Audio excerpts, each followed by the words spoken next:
Environment Institute at University of Sydney.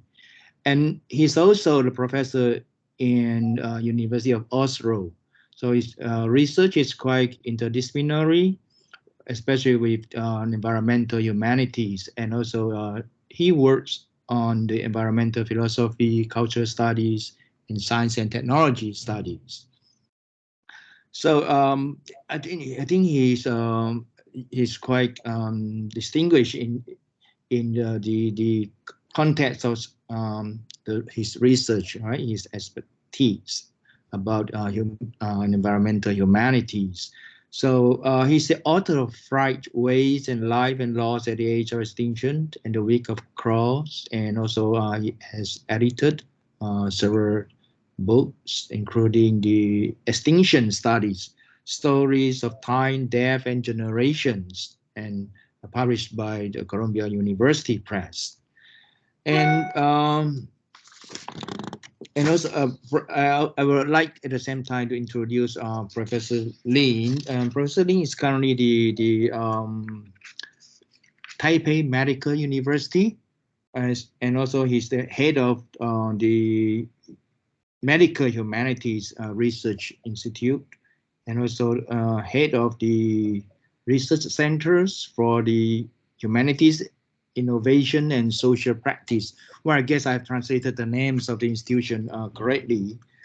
And today, actually, we are going to talk about with two books, right? The other one is, the first one is the Keen Thinking with Deborah Bird Rose. Actually, the session is kind of paying homage to Professor Deborah Bird Rose.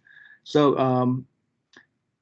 so Thom is going to talk about his book, Thinking with Deborah Bird Rose, and then Professor Lin is going to talk about the translation, the Chinese translations of one of Debbie's book, White Dot, Dreaming, Love, and Extinction. So it's a very interesting and very significant session to have book talks on two different the books in two different languages. So I don't know whether Professor Lin is going to talk in Chinese or English in this case, right? It's a Chinese translation, but definitely Thom is going to talk about his book in English. Okay, so ladies and gentlemen, I give you to Professor Thom first. So Thom, please go ahead. Thank you very much. Thanks very much. It's lovely to be here, and I'd like to start by thanking Yesenia and the whole organising committee for bringing this conference together. I wish that I could be there in person, and hopefully next time that will be possible. Before I begin, I just want to acknowledge that I'm speaking from the lands of the Ngunnawal people in Canberra in Australia, and pay my respects to their elders past, present and emerging, and to this country. So it's a pleasure to have this opportunity to speak to you today about Debbie and Debbie's work. I'll just share my slides. It's a bit of a lag for me on Teams, I'm sorry. But please let me know if I'm not coming through very clearly. I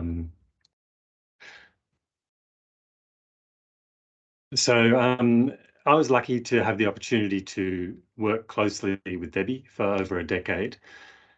She was my primary PhD supervisor and then a collaborator, and she was both a mentor and one of my closest friends. And we worked together to establish the field of extinction studies, writing articles, conducting shared fieldwork, editing a book, and we worked together to foster the environmental humanities, most significantly in launching and then together editing the journal Environmental Humanities for its first 5 years. Debbie profoundly shaped me and my understanding of the world, and it's such a pleasure to have an opportunity to continue to think with her and talk about her work with others.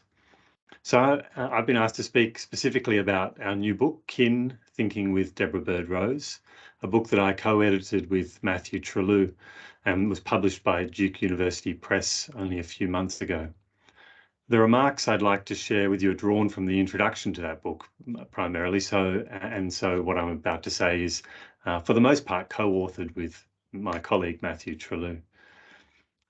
Still can't get my slides to come up, which is entirely the fault of my computer. So I'll just, one more go, sorry.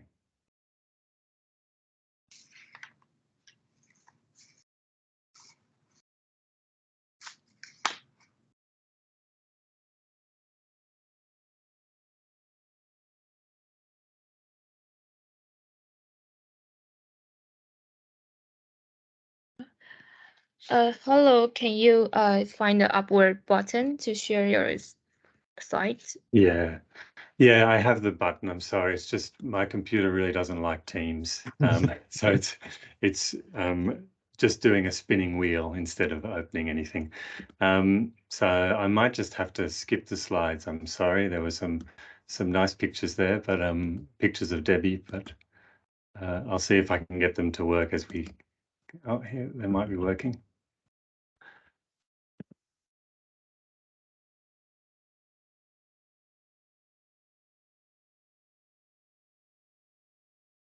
Okay, I'll just move on and see if they work as we go.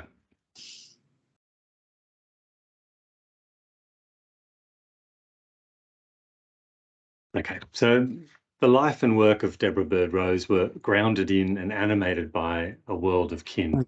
Yeah, we have it finally. Great, that's great. So this is a world of interwoven, intergenerational, more than human connectivity that both sustains and obligates, calling out for care and responsibility.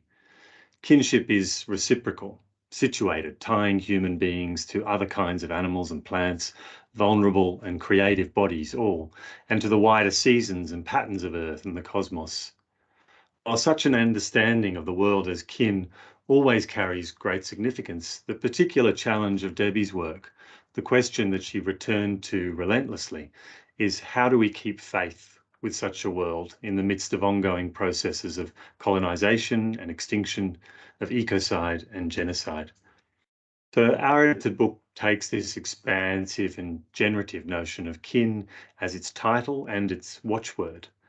Importantly, this is a mode of thinking and living that's thoroughly rooted in the insights of Debbie's Indigenous friends and teachers, especially those of the Aboriginal communities of Yih-ren and Lingara in Northern Australia. As Debbie put it in the monograph that grew out of her doctoral research in the 1980s, a book that was called Dingo Makes Us Human, Yih-ren people tell us that the earth is alive and constantly giving life, the mother of us all. The fact of one mother makes us all kin of a sort. Over the decades that followed this work in the 1980s, this fundamental notion of a more than human kinship took on an increasingly central role in Debbie's thinking, drawing the insights of her Aboriginal teachers into dialogue with both the relational Western philosophies and the emerging ecological sciences. In this way, Debbie sought to articulate and advocate for a world of kin, grounded in a profound sense of the connectivities and relationships that hold us together, vulnerable and responsible to one another. In what follows, I'd like to slow down a little with Debbie's life and work, both to introduce her to those who may be less familiar with her many contributions and achievements, and to provide some richer context for how her thinking around kinship emerged. So Debbie Bird Rose was one of the founding thinkers in the emergence of the environmental humanities, both in Australia and internationally. Over the course of a career spanning almost 40 years, she published many widely read, cited, and often reprinted books. She made major contributions in fields from the environmental humanities and the anthropology of Indigenous Australia to extinction studies, animal and multi-species studies, and philosophies of ethics, justice, religion, environment, temporality, and place. At the same time, Debbie also inspired the development of new modes of scholarship. Hers was a scholarly practice of paying close attention, of drawing together disparate voices from within and far beyond the academy, a practice grounded in a skilled refinement of the crafts of writing and storytelling, and a deep commitment to the creative and creative intervention towards better possibilities for life and death. Debbie was initially trained as an anthropologist, and her writing and thinking were characterised by a dialogical approach. Her great art and skill was to bring diverse stories, ideas, and concepts into generative conversation, not to create harmony or synergy, but rather to stretch them beyond their comfort zones, rubbing them together to see what sparks might be produced, an approach to thinking that she named fire stick wisdom. In this way, she drew on Indigenous knowledges, philosophy, literature, theology, ecology, and the broader natural sciences. But all of her work retained a strong grounding in the ethnographic methods of her anthropological training. Born and raised in the United States, Debbie came to Australia in 1980 to carry out PhD research. She began her academic career living and learning with Aboriginal communities of the Victoria River District in Northern Australia. This was to be a lifelong relationship. Over the next 40 years, she continued to visit these communities and work and think with them. In addition to being her friends and adopted family, Debbie worked with the community, as she did with numerous others around the country, on their claims to have the land stolen through colonisation returned to them. In 2016, just a couple of years before Debbie's death, these traditional owners were finally awarded an Aboriginal freehold title on their lands. Again and again throughout her life, Debbie returned in her writing to the stories and insights shared with her by her Aboriginal teachers, people like the clever man old Tim Yulungari, Dali Pulkara, Hobbles Daniari, and Jesse Wiapa. In some cases, for example, in her first published article in 1984, and in a co-authored book called Country of the Heart, Debbie worked to create space for Aboriginal people to tell their own stories in their own words, co-authoring. In much of her writing, however, she took up the careful work of weaving these voices and stories into her own accounts, of thinking with their shared wisdom. While never a substitute for their testimony or for the powerful Indigenous scholarship now gaining pace within and beyond the Academy, for many decades Debbie sought to make her writing a means by which otherwise silenced voices could be heard. As these elders passed away one by one, she continued their conversations, working to keep them moving in the world. As Debbie put it in an interview that I conducted with her shortly before her death, she said, "When I go back to my notebooks or to stories that I've told in one context that I want to return to in another context, they just keep unfolding. It hasn't reached bottom. It never would reach bottom. There just isn't a bottom." So these are stories that describe and perform a world of kin, of significant connectivities, reciprocities, and responsibilities. While Debbie had come to Australia with the same kind of environmental sensibilities as many people of her generation, in Yih-ren she learned to see a world in which the social and cultural didn't stop at the edges of the human, in which the environment took on a whole different set of meanings. During her first few years in Australia, Debbie spent a great deal of time on country with these communities. She also spent time with Aboriginal people and natural scientists, working and learning together. She recounted her initial amazement as the same knowledgeable elders worked with botanists, geologists, hydrologists, and other specialised scientists, possessing a depth of knowledge across each of these domains and drawing connections between what Western disciplines separated. This knowledge arose out of kinship relations, interactions of attention and care. It was at this point, Debbie said, that she realised that to really understand this world, she needed to look beyond the conventional approaches of anthropology. As she put it, "If I'm going to understand the questions I want answered, I can't just stop at the edge of the cultural or the edge of the social. I have to keep going, especially in a kin-based society where what's happening is in your country, to and with your non-human kin. Anthropology just isn't going to take you there. You really have to have a different suite of skills, of questions, and a different paradigm as to what counts as society." Debbie began to take up these questions in a serious way in her book Dingo Makes Us Human, which she began research for in the early 1980s, but was published in 1992. This book is in a sense her most conventional ethnographic piece of writing, an effort to give an account of the way of life of the communities of Yih-ren, for whom, in her words, kinship is all about the matrix of country, dreamings, flesh and people. Her ethnography listens carefully to accounts of frontier violence and resistance, as well as to stories of sustaining lifeways and of ongoing care for country. Debbie's account in this book didn't neutrally reconstruct a foreign world view or reduce Indigenous cosmologies and practices to curious artifacts, but aimed instead to explore their cultural context, to articulate their status as situated knowledge, and to find ways to draw connections with Western concepts, and to elaborate their significance for contemporary problems. To this end, for example, Debbie drew tentative comparisons between Yarralin knowledge and cosmology and the emerging sciences of ecology and Earth systems theory, both of which challenge theological and metaphysical notions of human separation and control. The depth and significance of these intercultural translations between systems of knowledge and practices in Debbie's work only grew as, at the turn of the millennium, interdisciplinary dialogues gained in sophistication alongside growing recognition of the urgency of ecological crisis and its irreducible social complexities. Particularly from the late 1990s, Debbie's work took on a more explicitly philosophical and speculative approach and delved forthrightly, while equally carefully, into the task of building bridges between Indigenous and European concepts, understandings, and ethics. My slides have decided to stop moving, I'm afraid, but they may catch up at some point. So her book Reports from a Wild Country, which was published in 2004, focused on histories and ongoing realities of colonisation in Australia, working to imagine possibilities for decolonisation and genuine reconciliation, comparing Western and Aboriginal understandings of time and land, life and death. Debbie indicts the specious colonial narrative of progress enacted on the frontier at such devastating social and ecological cost, articulating against it the resilient and creative intergenerational work of dreaming. As Debbie put it, memory, place, dead bodies and genealogies hold the stories that tell the histories that are not erased and that refuse erasure. Painful as they are, they also constitute relationships of moral responsibility, binding people into the country and the generations of their lives. So this book, Reports from a Wild Country, was also one of the first to bring the ethics of Emmanuel Levinas into efforts to think about the challenges of life for contemporary Indigenous communities.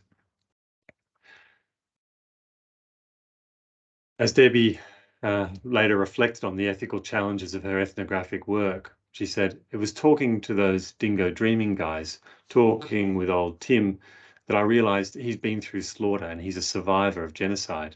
He's a survivor in a really particular and peculiar way, and he's sitting here witnessing the war against dingoes. He's seeing another round of extinction. He knows the white guys would just like to get rid of dingoes forevermore, so he's seeing it happen now to his non-human kin." That, I think, was what drove me to understand that you can't sit and listen to this stuff in an innocent way. You can't be detached from it. You can't be over-involved with it either. It's not your story. And so you have to listen in a really different, attentive way. I'm taking a bit long here, so I might skip over this, but this is just to say that at the core of a lot of Debbie's work was this notion of witness that she really begins to think about and flesh out here in conversation with Levinas. I won't say anything about Debbie's 2011 book, Wild Dog Dreaming, which is probably my favourite of Debbie's books, because Yih-ren will say more about this momentarily. I do want to mention, though, that at the time of her death, Debbie had just completed work on a final book, Shimmer, which was published posthumously in 2021. It has a beautiful cover, and if my slides catch up, you can see it, or you can Google for this book, Shimmer. So this book explores the entangled lives and deaths of humans and flying foxes in Australia, combining her research in multi-species studies, extinction studies, anthropology and environmental philosophy. It paints a vivid portrait of flying fox life and death in the Anthropocene that has wider lessons for ecological and decolonial ontologies and ethics. Drawing on ethnographic fieldwork both with Aboriginal Australians and with wildlife carers who are rescuing flying foxes from heat stress, tick paralysis, and managerial harassment, Debbie bears witness to cruel practices and other anthropogenic and natural perils to coexistence. It's a beautiful book that draws on work from Jesper Hoffmeyer's biosemiotics and Lucien Levy-Bruhl's philosophical anthropology to Levinas's ethics and Lev Shestov's existentialism and Isabel Stenger's cosmopolitics. and the many insights, as always, of Debbie's Aboriginal friends and teachers. So I won't say more about that book. There's much more to say. I'll just move on and say a final word about our book, Kin. Before I do that, I should say, from Dingo Makes Us Human to her first book, To Shimmer, her last, Debbie's writing retained the character of a careful meditation that is both celebration and lamentation. In different ways and in company with different voices and creatures, her work is a cry of love, passion, and outrage in the face of the ongoing death work of our times, a period that Debbie recognised as characterised by entwined processes of colonisation and environmental destruction, genocide and ecocide. But Debbie's work's also an effort to imagine, honour, and enact other possibilities for living and dying well. These are the issues that animated Debbie's life and writing. Drawn into a world of more than human kinship right at the outset of her career, she spent the remainder of her life working to understand, acknowledge, and keep faith with such a world. In no small way, Debbie's work provided the foundation for the interdisciplinary environmental humanities in Australia and has been in turn profoundly influential in shaping the field around the world. She articulated a vision of the environmental humanities as a passionate and engaged space of scholarship. Through her body of work, Debbie modelled a scholarship that was committed to life, to exploring the living world in its beauty and its challenges, and to making a stand for flourishing, inclusive possibilities. She opened up a space for the next generation of scholars to think, write, and research in new ways. Put simply, her work was animated by an aim to draw us all into a kind of world craziness, as she called it. Adopting and adapting Shestov's thinking, Debbie called for us to turn towards the earth, to cherish birth and growth, and to love that which is perilous. She said world craziness immerses us in the power, resilience, connectivity, and uncertainty of the living earth. So in this book, Kin, our edited collection, I hope the title makes more sense now. It's an effort to honour Debbie and her work that seeks to continue and extend this generous and generative dimension of Debbie's character and her approach to scholarship. Instead of writing about Debbie and her work, the chapters in the book think with her and her many powerful contributions. They're pieces of original scholarship rather than summaries or discussions of Debbie's work. In practice, this means that the chapters draw on and are guided by Debbie's writing in a substantial way, but equally draw into conversation with new places and themes. In this way, this book both celebrates Debbie's existing body of work and opens up the scope for her remarkable thought and writing to reach out into the world and continue to transform understandings and practices. Whatever the path by which its contours have emerged from or engaged with the many fields that Debbie worked within and between, all of the contributors, like Debbie, seek to think across and athwart disciplines. Their work coheres in its grounding in a relatively consistent set of methods and styles, each of them drawing on a combination of ethnographic, philosophical, literary, and historical approaches. Perhaps most importantly, the contributors, though, all share Debbie's commitment to scholarly writing as an ethical praxis, grounded in careful attention to the particular, to a world of diverse human and other than human lives, bound up in relationships of interdependence and obligation. In short, all of the contributors are writing within and for a world of kin. Thank you. I'll stop there, and I'm very sorry that the slides didn't come along with us. Okay, thank you very much, Thom, for the very informative and very touching introduction to Debbie and her work and her writings. Yeah, it's too bad that the slide doesn't move. Otherwise, we'll know more about the book. Anyway,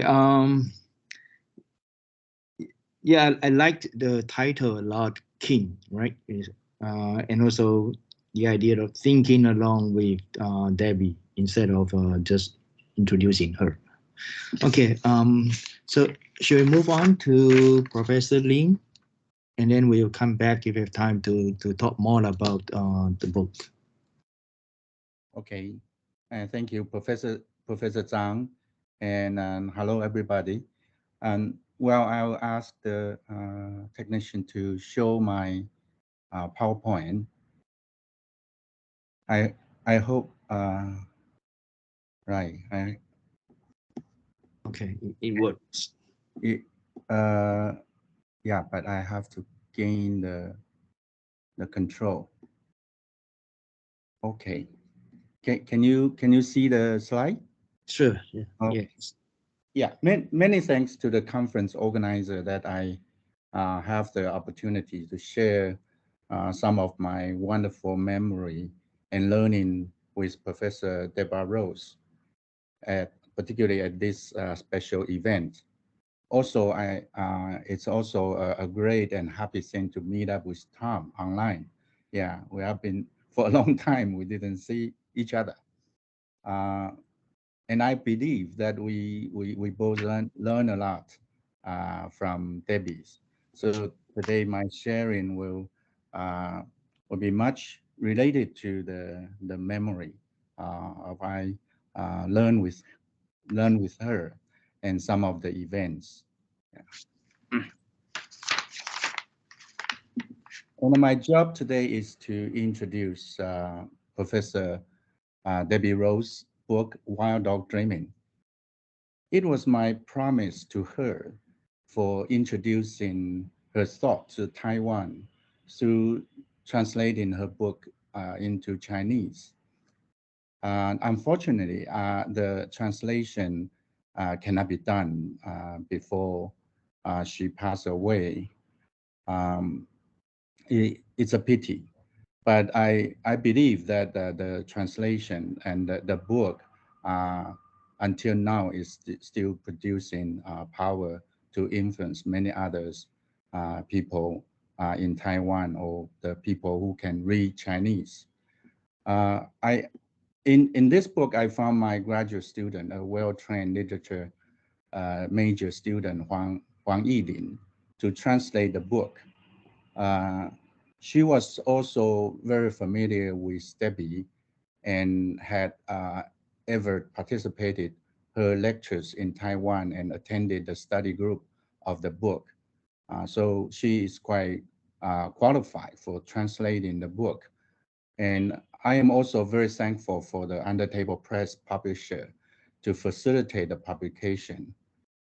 Before that, we also collaborate some book like Thinking Like a Mountain. It's a book edited by Joanna Macy, Pat Fleming, and Arnace. And in this book, I also like to pay special thanks to Professor Huang Xingya, Ran Xiuli, Deng Yuanwei, and Lin Wenyuan, the professors, to write the recommendation prefaces for the Chinese translating book. In the sharing, I would like to talk about Debbie's relationship to Taiwan rather than this book merely itself. So this is Chinese. This is the Chinese book of the translation. I still want to begin from the book. To the academic context of Taiwan, the book Wild Dog Dreaming is really a rare kind because it seems not very easy to be classified from any academic discipline point of view. But it's also precisely the same reason that it proves the great value of the book. To me, the book is religious, philosophical, social, cultural, and even political as well. In this book, Debbie tells stories about dogs from different cultural contexts. The central theme is to invite the dogs as the entrance to think of human, non-human relationship. Behind that, there are issues related to love and extinction. Among many dog stories in the book, uh, the dogs in biblical Exodus and the dog beside the poor righteousness man Job in the Bible are the most surprising examples to me. After being impacted by the book, I often ask my Christian friends, have they ever noticed the dogs besides Moses and Job? Uh, do they know that what the dogs do in the Bible? And as you can imagine, that nearly all of them say no. They don't actually notice the dog's role in the Bible. But then in this book, Debbie's tell the dog's stories from the Bible, and it's very radical and point to the points that related to ecology and post-colonial ideas. But then I then invite my friends that if they are curious, please read the book to find the answers. However, the answer might not be easy because Debbie had developed a long conversation with the great Jewish philosopher Emmanuel Levinas. I sometimes feel this book demonstrating a good example to show a debate between the wisdoms of Australian Aborigines and Jewish thinker. Apparently, Debbie is standing on the Aboriginal side. In the book, A Wild Dog Dreaming, it reminds me of Debbie's first trip to my university. He gave a series of talks related to post-colonialism and philosophical ecology. Debbie's book is always very thought-provoking. That was the first time I learned the ecological critique on the colonial situation of indigenous peoples. Again, in this book, she highlights the importance of philosophical thinking, but what she calls ecological existentialism. In the definition, she emphasizes two big shifts into uncertainty and connectivity to illustrate her relational philosophy learned from indigenous cultures. The book is, in a sense, very religious, and Debbie has a purpose to dialogue with mainstream Christian thought. My previous teaching university, Providence University, is a Catholic university. I remember her second trip to Providence was to give a keynote speech on sacred place, in which she argues against the dominant thinking of Christianity to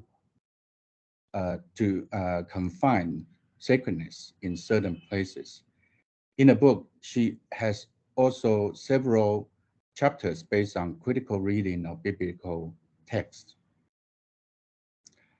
Debbie's third trip to Providence University is to be invited as the guest speaker of the San Francis Assisi lectures at Providence University. Actually, Providence Ecological Department is resided in the San Francis Assisi Hall. So it becomes very important for the whole university when Debbie gave the series of talks in the university. But it also attracted scholars from other universities to listen to the series of talks. Again, she adopted the legacy of Catholic Saint Francis as the start to dialogue with her learning thought from Australian Aborigines.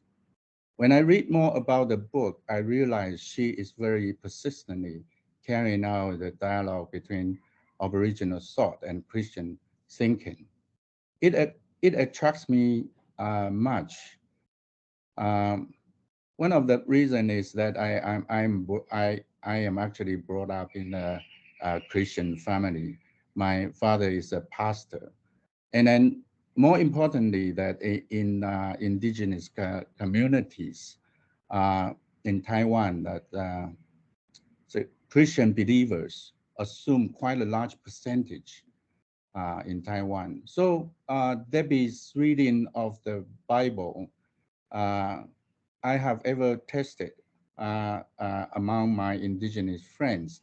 I think it's quite rarely heard, and they replied that they never saw that the Bible could be read in that way. So then it creates a very new possibility of dialogue among ecology, Christian, and indigenous lives, which I thought is very positive.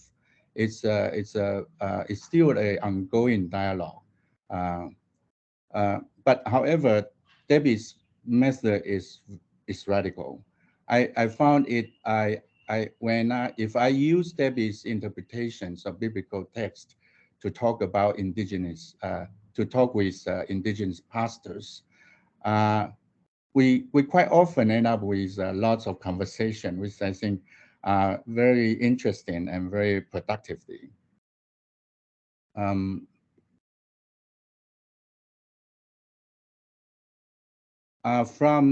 the memory I learned from Debbie's, I always serve as an interpreter for Debbie when she stayed in Taiwan. So I have quite a lot of time to, trans English to Chinese, Chinese English. And then through that, and I can very intimately learn from her, not just from the books, but from what she talks and behaves in the places of Taiwan. And I think she might be an even better interpreter than me in terms of social and cultural thought. I just heard Thom illustrating Debbie's thoughts that and also mentioned about her interdisciplinary approach. So I myself feel that Debbie is a much better interpreter than me. She's very interdisciplinary. For that, she even helped us by writing a formal letter to support my department. 15 years ago, I worked at Providence University, and my department has some problem in name of ecology, because we are located under the College of Social Science and Humanities. And the reviewers from outside, they cannot understand why we put the Department of Ecology under the College of Social Science and Humanities. So we are forced to rename the department. And we think of that because in our department, we have scholars from different disciplines. We have philosophers, and we have social scientists, and we also have natural scientists. And but we cannot reach the consensus that how to call ourselves. Then we come up with the term ecological humanities, and then we very much like the term, and we think it's very interdisciplinary to accommodate all different disciplines of ours. But then nobody knows what the term means. So I have to write a letter to seek Debbie's help. And then she promised, she wrote a letter to us to endorse the term ecological humanities is quite an adequate discipline. Now it's very much developed in the academic circle. And that letter proves to be very useful to convince the university and also the reviewers from outside for us to change our name to ecological humanities. So today in this event, I want to say that there's a story related to that. And there's a photo. We can see Thom there. Yeah, not just her visit to Taiwan. On the contrary, me and my students were invited by Debbie to Australia Outback. It was the first occasion I met Thom, and I was introduced to the co-management work at the Gandabuka National Park. And then several years ago, I had a chance to visit Charles Darwin University and to be invited as an honorable researcher by the university. I met the director of Northern Institute, Yih-ren Ford, who is Debbie's very close indigenous friend and co-author. It's really the moment that I get even closer to Debbie when I had a chance to learn in person about the Aborigines in Australia, in the Northern Territory.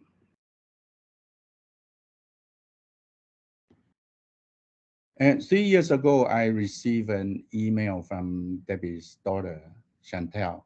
She told me her mother had a collection of photos from Taiwan.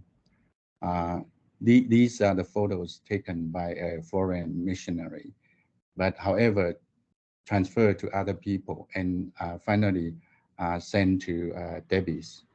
Debbie promised to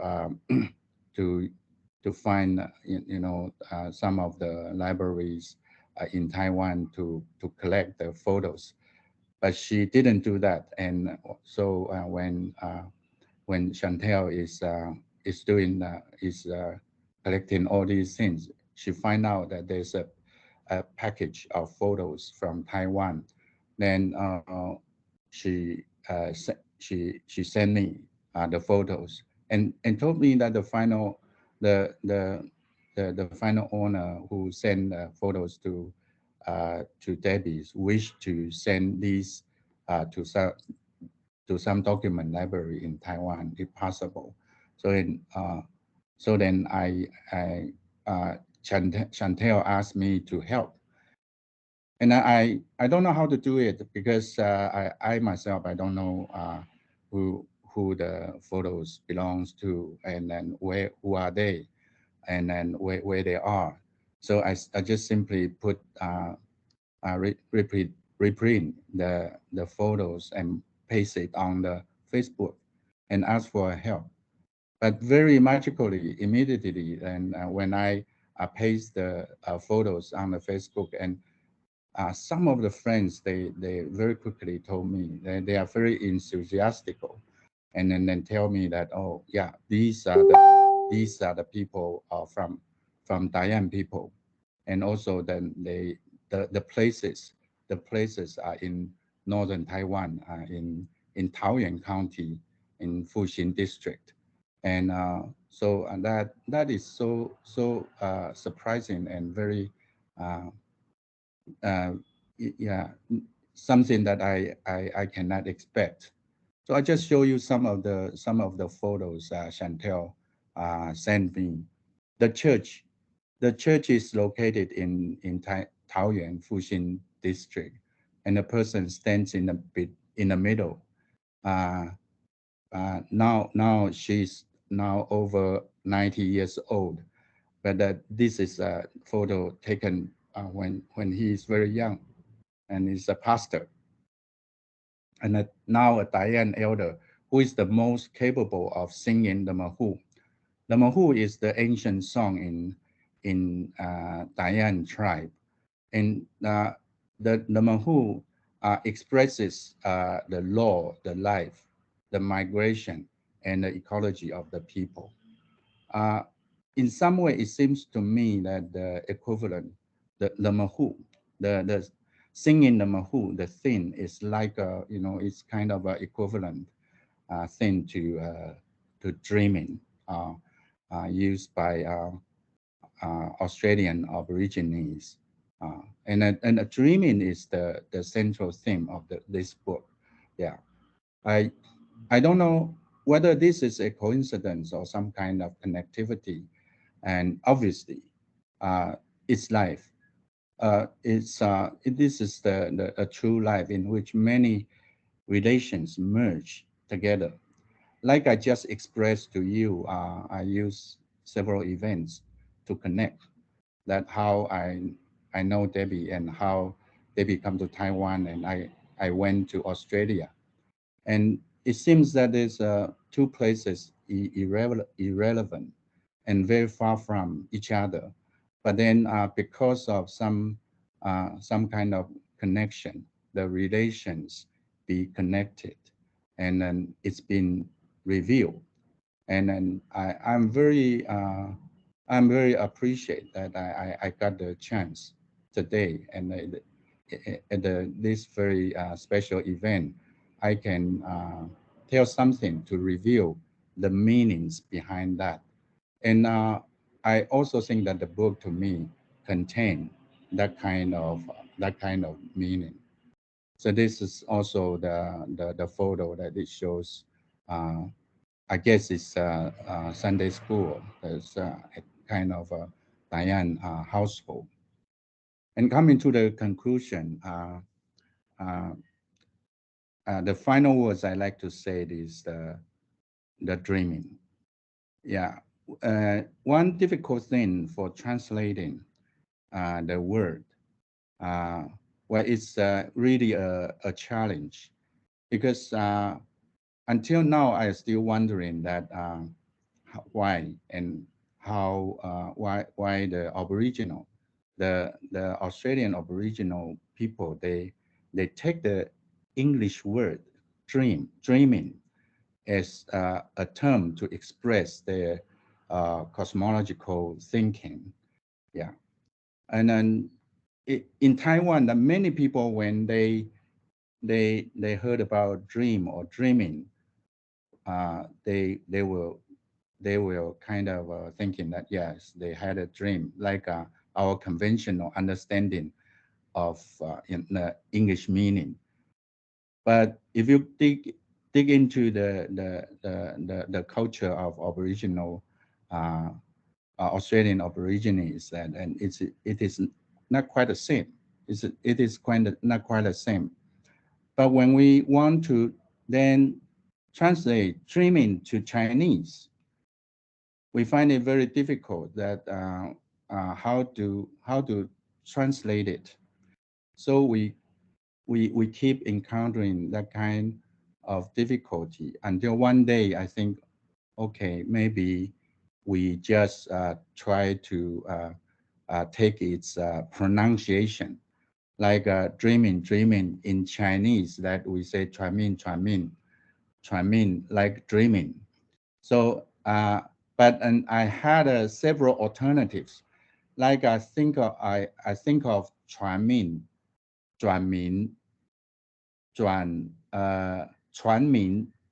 or different alternatives to translate it. I know I myself cannot adequately translate the several Chinese terms to English. I'm sorry about that. But then I'm trying to, to find a similar pronunciation to, to translate the dream in the term. And then one day I discussed this with the Lin Wenyuan, the sociologist at University of Tsinghua University.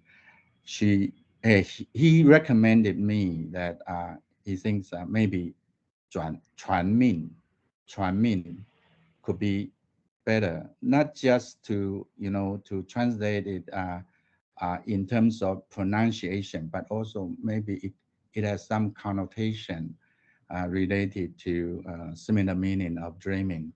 The 传命 in Chinese literally translated as life passing, life passing on. Yeah, so generation by generation. But I know that it cannot adequately contain all the meanings of dreaming.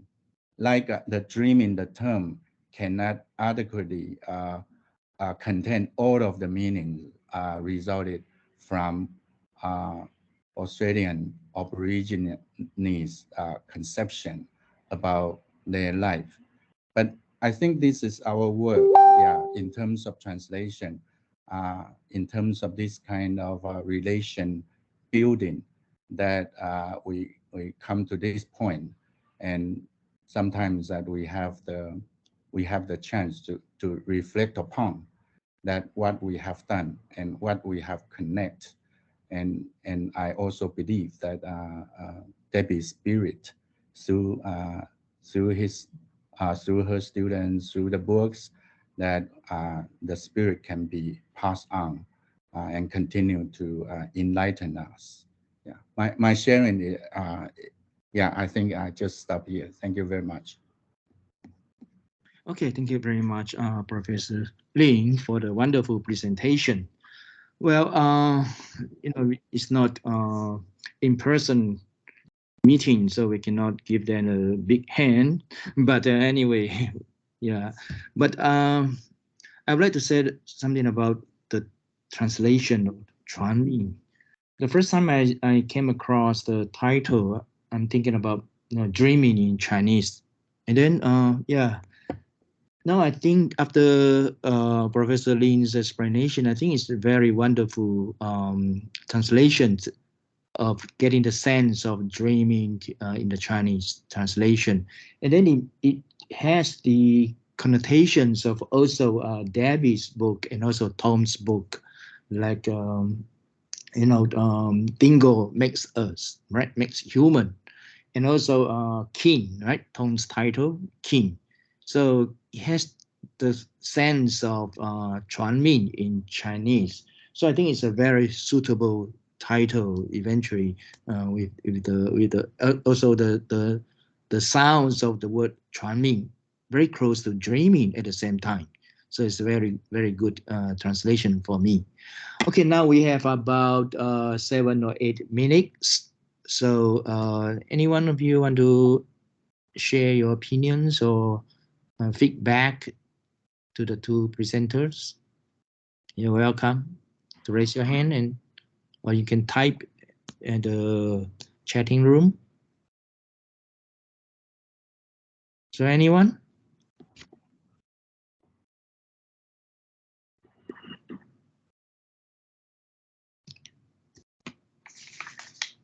I'll start.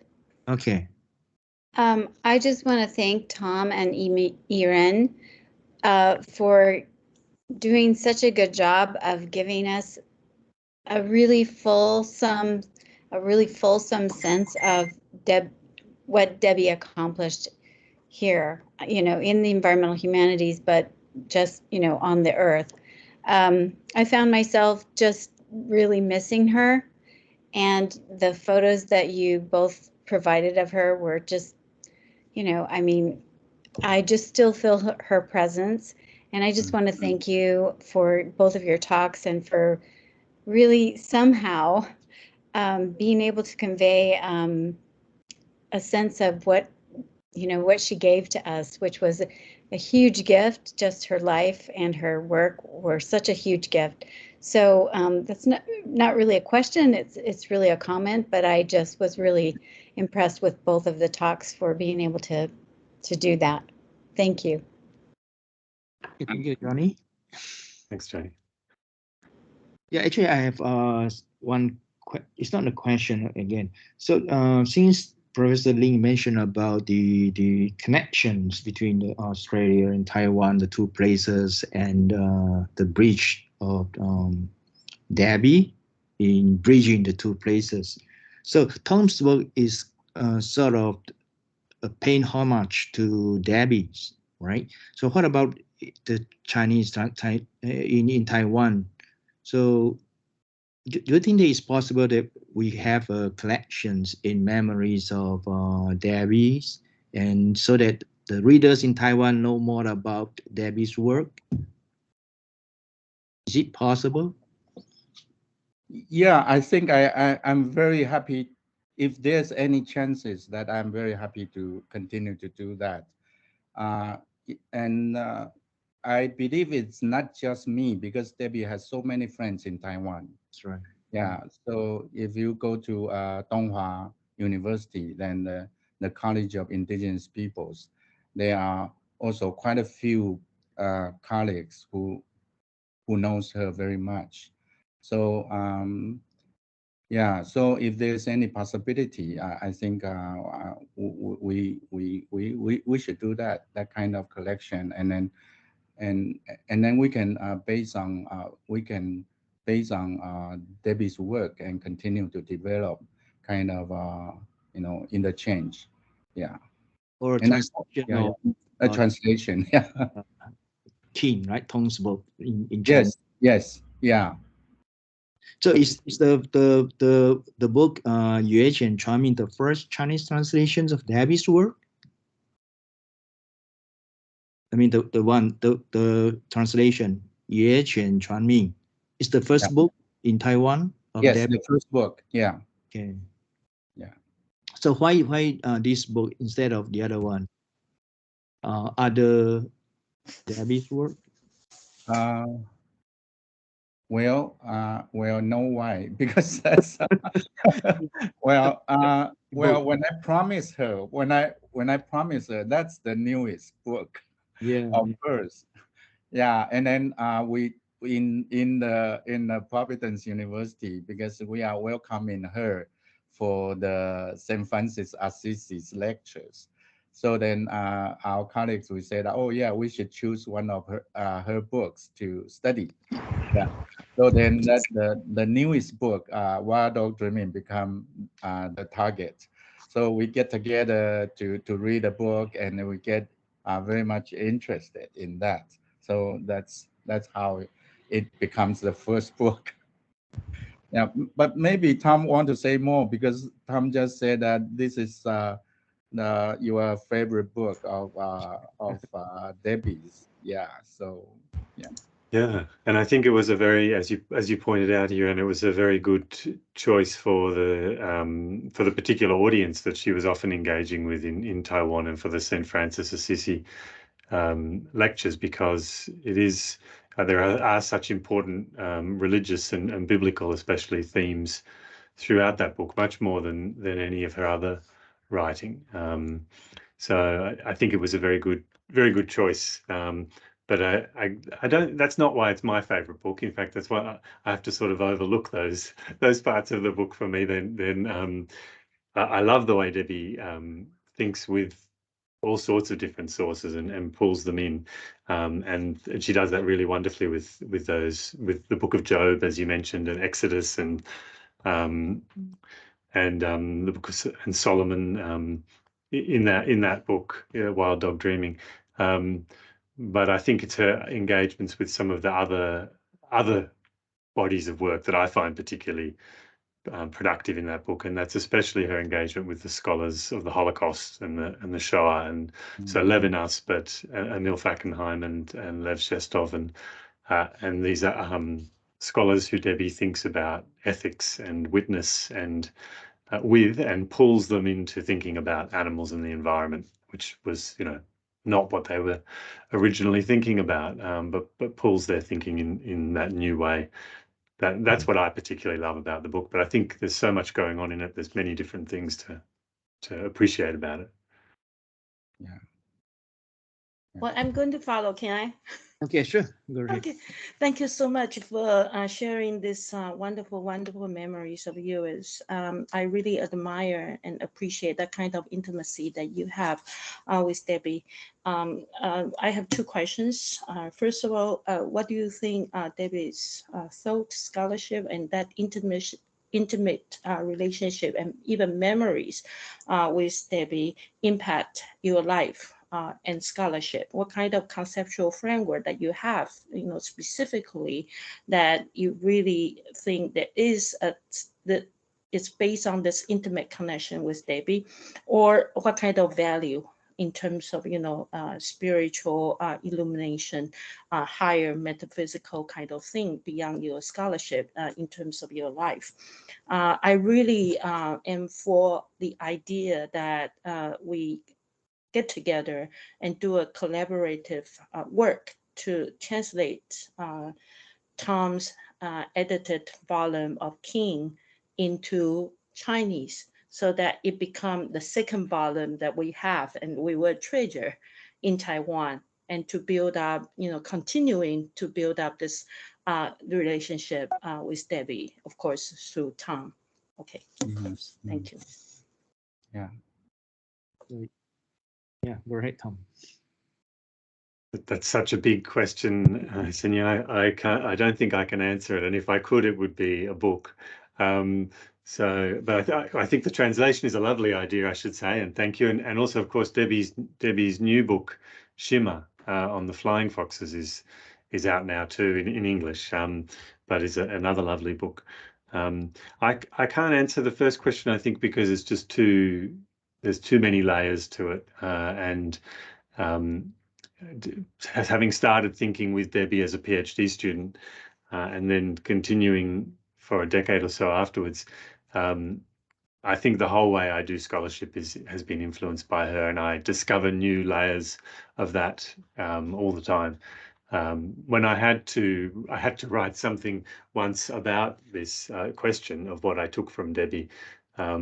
I ended up writing about storytelling, and I do think that is one of the things that that I'm most thankful to Debbie for, is in my own scholarly work at least, is becoming a storyteller and understanding what storytelling is, and understanding it as an ethical practice, and one that demands all sorts of different things of us, epistemologically, ethically, and more. And that influences my teaching and my writing and so much. But I do think, and I really like the second part of your question there about beyond scholarly or conceptual ideas that we took from Debbie. I took a lot from her in terms of the kind of person that she was and the ethics that she modeled through her behavior and her life. And I think there's a lot more to be said there too, which goes well beyond storytelling, but I won't try and answer that here. But thank you for that question. Yeah. Well, I think I cannot, when I asked Thom, similar to Thom, that I cannot fully answer the first question. But to me, my instinct reaction, I mean, was I think the storytelling style. Yeah. So I kind of, being influenced and learning in that kind of style. Well, my academic career start from being trained as a natural scientist to catch mice in the mountains to study the ecology, and gradually moved to more social science, which that pursue the political ecology approach that was very much based on the Marxist analysis of the ecological issue. But when I encountered Debbie's, I feel that though Debbie still mentioned me that she's kind of adopting political ecology approach, but I feel that her political ecology approach is different. It's different. Like in my talk, I said that she claimed herself the ecological existentialism. I mean, it's not very much. It's quite different from the Marxist analysis, political ecology. So I can sort of feel in that Debbie's draw takes me to more humanistic thinking. I mean, more humanistic thinking, and then more approaches to different ways to think of life and death. Yeah. So that's what at the moment what I feel, and then I feel my writing is also kind of influenced by that kind of approach. Okay, thank you. I think time is up for us, but we have one question from the audience. So Professor Ran Xiuli asked Thom a question. Could you please say something about the dingo in the Aborigine culture tradition, myth, and dreaming? Why not rainbow snake, which is more popular, I guess, than dingo? And you see, because dingo is closer to humans than the mythological rainbow snake and suits Debbie's purpose of kinship. That's from Professor Ran Xiuli. Thank you. That's a great question. I can't. Everything I know about dingo in Aboriginal life and law is via Debbie, so I can't claim to be an expert on this at all. I think the reason the dingoes feature so prominently in Debbie's work, in the title of her first book and her last book before she died, is that they were so prominent for some of her main teachers, like old Tim Yulingari. They had a lot of dingo stories, and they had dingo dreaming and dingo sort of kinship relations.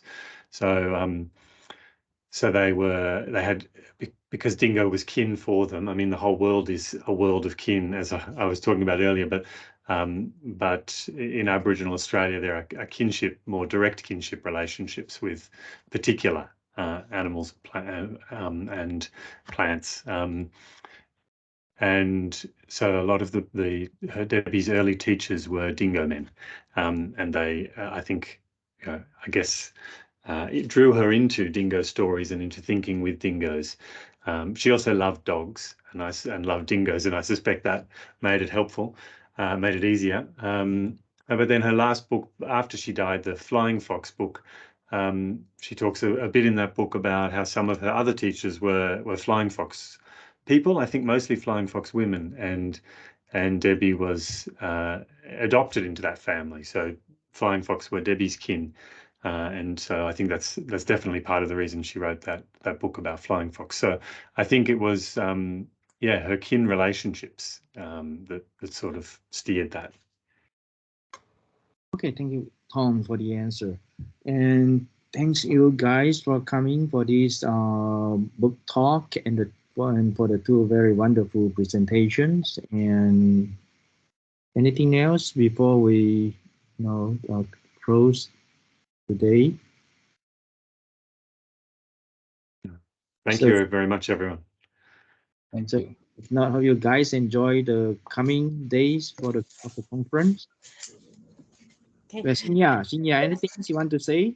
Well, Thom, are you going to be there for the Global Leadership Forum? I'm not, I'm sorry. I have an Okay. all-day seminar tomorrow. Oh, wow. Okay. So we won't be seeing you for the rest of the conference. No, I'm sorry not to be there. I hope to be there next time. Okay, definitely. Okay, but thank you. But Yih-ren is going to be there for another session with the Indigenous leaders, community farmers for the conference. So I really look forward to seeing everybody here in person at the National Science Education Center. But Thom, you definitely have to come to Taiwan and show up, for a full session of forum or seminar. But thank you. Thank you. Thank you. Thank you. Okay, thank you guys. Okay, xin chào, bye bye. Bye bye. 嗨，老师，谢谢老师。 Hello. Hi, Tom.